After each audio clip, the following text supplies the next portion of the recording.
Since the Queen's passing, a shop selling British colonial Hong Kong items such as coins, stamps, and medals is welcoming 10 times more customers than usual.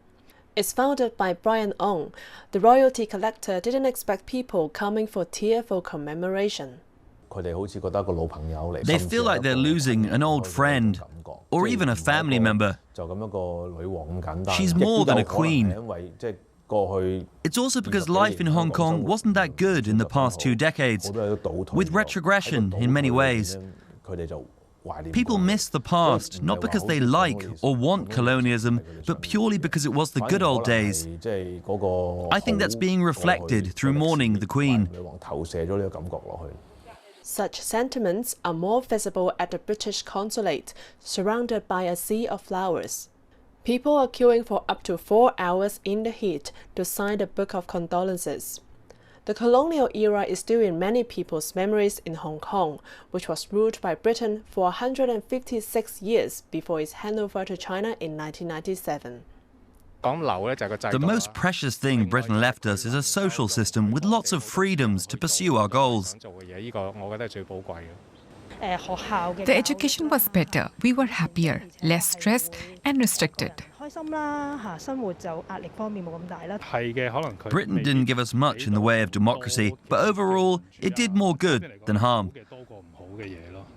Hong Kong people gave the Queen a Cantonese nickname, the Boss Lady, showing a special affection. The outpouring of mourning is not only a matter of nostalgia, but mixed with grievances and discontent over the Chinese rule, and even a gesture of defying the current repression. The Queen visited Hong Kong twice during the 70s and 80s, when social reforms were rolled out after anti-colonial riots to transform the small city into a world financial hub. Today, public facilities named after Queen Elizabeth are markers of Britain's legacy to modern Hong Kong. Born in 1980 and educated in colonial government schools, Brian Ong said he was never taught to be a British patriot. Last year, he opened a private museum. This certificate, signed by the Queen and Prince Philip, is among the most precious in his 10,000-item collection. I've never considered myself British. I'm 100% a Hong Konger who loves British culture. All histories are meaningful, whenever they happened, no matter good or bad.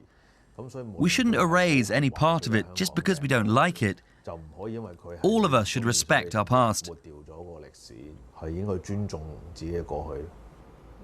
It's not only to preserve relics, but also the identity of his hometown.